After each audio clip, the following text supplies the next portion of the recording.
Right, this is a little bit of a tight bend. Don't worry about what's happening at the back. There's a bus, there's not a lot of space. Watch that curb.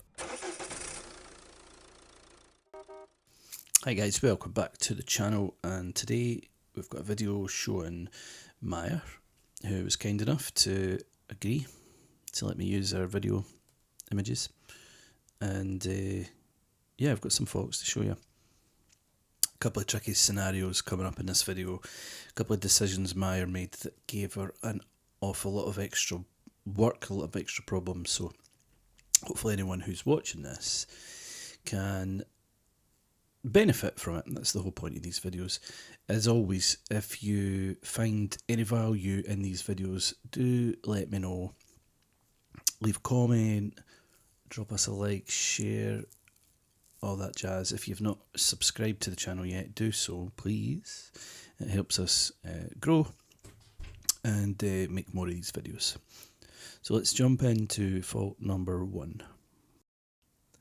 So our first problem that we have is coming up to the junction, the instructions to go ahead straight on at the crossroads.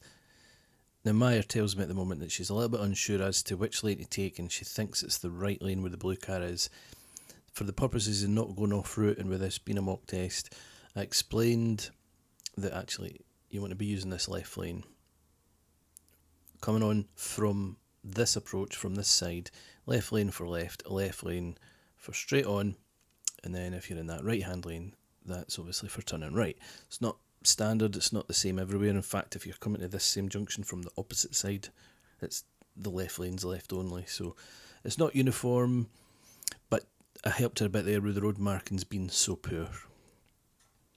So we're now moving on to the second clip. I want to show you speed limit 30 miles an hour, and I'm pointing out the speed that the car's doing. So what we've got here is not making enough progress up to the speed limit. There's a bit of surface water on the road there, but I'd be suggesting that we want to get that speed up into the 20s, high 20s, and all the way up this hill. It doesn't really get much more than 20. No one directly behind us being affected, so that's one thing. But still, make progress when you can. Right, next then, another speed fault. This road that we're about to go on to is a 40 miles an hour zone. It's not marked very well, but there's the sign there. And again, if you keep an eye on the speed that the car's actually doing throughout this bend and up the hill, it's just not quite enough speed. It's okay to drop a bit of speed here, just to look to the right, make sure it's safe, but get a move on when you come around this bend and really make progress up to the limit. Look, see, 20 miles an hour, a little bit of a climb there, but you can see it takes quite a while from that bend to get even just to the 30 mark. Right then, we are up at about 25 miles an hour, and there's a speed bump right here, and we're about to hit it in an awkward way. Yeah, so we're one. Mair felt that as well, you could tell. Position needs to be a bit more central, and obviously dropping a bit more speed, just like that one. Right, we're around the bend. We've got a meeting scenario here. We get a bit tight with this grey car on the left. We talk about hold back positions. You're wanting to not get as tight as that. Try and keep it back a car length, maybe even 2 car lengths back, and ideally point the car out a bit at an angle, front right of the car out towards the centre line. Makes it a lot easier to get out when it's your time. Lets other people know as well what your plans are. Okay, clip number 6. We're coming up to the stop line. Mair makes a point to tell me that she watches these videos and knows to stop at the line. The problem is we needed to develop a bit more of an angle left. You can see the car stays quite straight here. So, yeah, good, we've stopped. But try and develop that angle and maybe get that left signal in a wee bit sooner, just to kind of let everyone else know round about you what your plans are. Clip number 7. We're coming round the bend. We've got some traffic lights down at the bottom of the road, and we're making a left turn. So she gets over into this left lane, no problem. Things are a little bit awkward with the timing of this light. So green at the moment, keep an eye on the speed that we're doing. Now it goes amber. Now, There would have been time here to get the brakes on and stop before the line. And Mair realises that and tries to put the brakes on, and she tries to come to a stop, but we roll over that line into a place that we can't stop. So because we've crossed the line, I had to say, look, you'll just have to keep it moving around the bend. Now this is interesting. We want A823 south, that's the third exit. Both these lanes go that way, and you are better staying in this left lane. Now watch what happens here. Mair decides to move over into the right hand lane. Technically speaking, not a big deal at the moment. All that it means here is that you're going to leave this roundabout on the right hand lane, which gives you a little bit more work to do to return back to the normal driving position on the left. Keep an eye on Mair in the top right here. She realises, or she remembers, that this is maybe not the best lane to be in, and I think she remembers it here. So, what she's thinking right now is, what am I going to do? How am I going to fix this? So she comes on, and there's no sudden changes here, which is good. She commits to this lane on the inside, and it does bring her off the roundabout on the right hand lane. Now there's quite a lot going on here. Look at this white van in front of us. If she was a bit quicker with the power here, maybe there'd be a chance to come over to the left, but the white van's actually signalling left up ahead to turn into the garage. So Mair decides, right, okay, I'm going to pass that. This van, I'll show you the 360 footage, the van changes their mind, starts building up the speed. So right now there's no real way of getting back over to this left hand lane. So the instruction at the next roundabout is to go ahead to take the second exit. Now, there's a car at the back. We're slowing the car down quite a bit here. Again, the instructions to go ahead. The lane that we're in lets you do that. But watch what happens. Mair decides to loop around the roundabout, which she does safely enough. But yeah, we could have came off there on that right hand lane. That's what we should have done. But we end up back round where we came from. And then things don't really get much easier, so let's just fast forward it a bit here.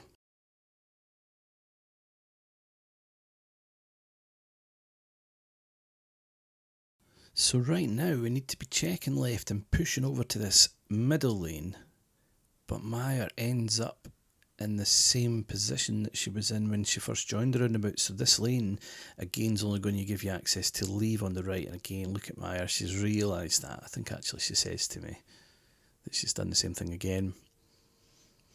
Now, here, she tries to move out, and I had to tell her no, because you can see in the mirror there's a black car that's coming around beside us.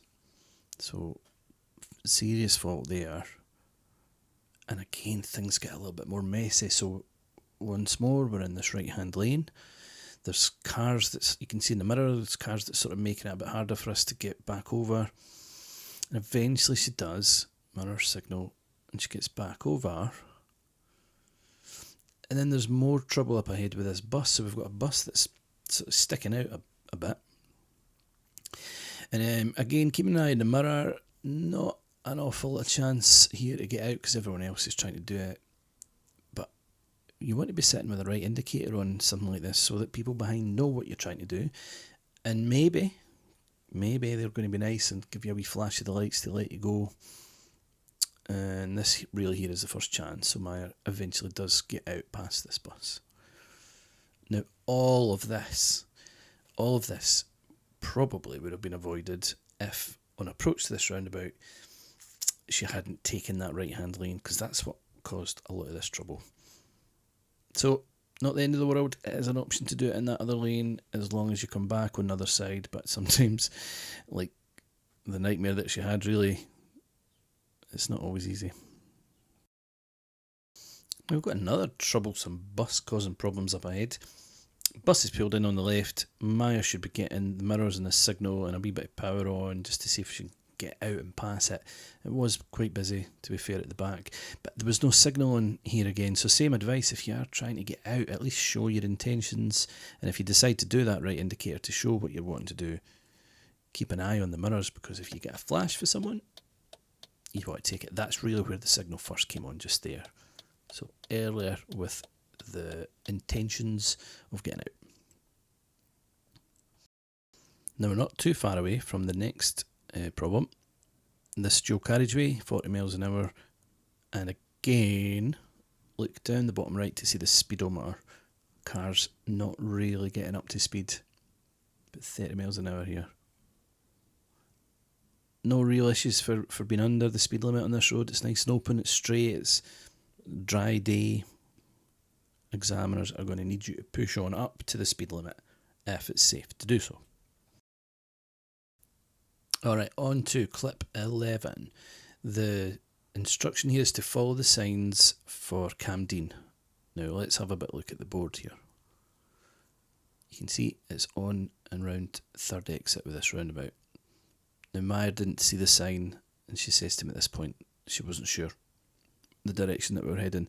So again, just about being mock test and not wanting to lose the route that we had in mind, I just says to her we need to get into this right lane for the right turn. So independent driving, and you're looking for road signs, check out every single sign, lamppost, road marking, whatever it is, read them all. Clip number 12, this is our manoeuvre, reversing exercise, so we'll make our way into a car park, and the instruction was to take any bay on the left or the right and reverse into it. So Mair chooses this section, she chooses a bay to her right, and what she's doing is getting ready to develop an angle, kicking the car out at the front. The problem is that needs some checks around the car first. And actually, if you keep an eye on Mair, she does a fair amount of checks with the mirrors before she gets ready to move out. But look, the left blind spot check was missed. In fact, if you keep an eye on her, she's doing her mirrors at the moment, but the car's already making its way out.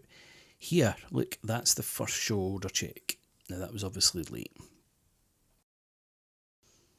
I'm going to just put this on a bit of fast forward because it took a little bit of time just getting this set up. There was a car moving behind us.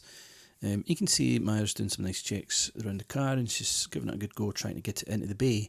But I'll show you just exactly how it looked at the end of this first attempt. You can see on the screen it's heading over that far side line. So Mair decides to give it another wee shot. So again, we'll just show this a wee bit quicker. So still managing to keep an eye on our surroundings, happy enough with the safety checks, but unfortunately it didn't quite do enough to get the car inside the bay. And at this point, after attempt number 2, just like an examiner would likely do, they would just say, okay, thanks, that's fine. Whenever you're ready, drive on from here. So issues with observations before moving out, good observations throughout the manoeuvre, but after 2 attempts, not quite getting it inside the bay lines. Now this was on the way home after the mock test. It's worth showing this. Mair looks in her mirror, she sees this van and she gets a little bit sort of caught up with what they're doing and not realising that there's a scenario here, and we end up sort of clipping this curb because it was a tight road that. There, I would have said, don't worry about the back, just see what's happening ahead of you and maybe get the brakes on, even if you've just got to stop. You'd better stop in rather than having to bump up onto a pavement there. So here's how we would mark it. I've put the timestamps there, so if you want to go back to that section and watch it again, you can. The fault category is obviously up to the examiner on the day. They take an awful lot of things into consideration when they decide which way to mark it. This is just the way that I would do it on this mock test. And thanks to Mair for being a great sport again. I hope this has been helpful, guys. Let us know in the comments. See you next time.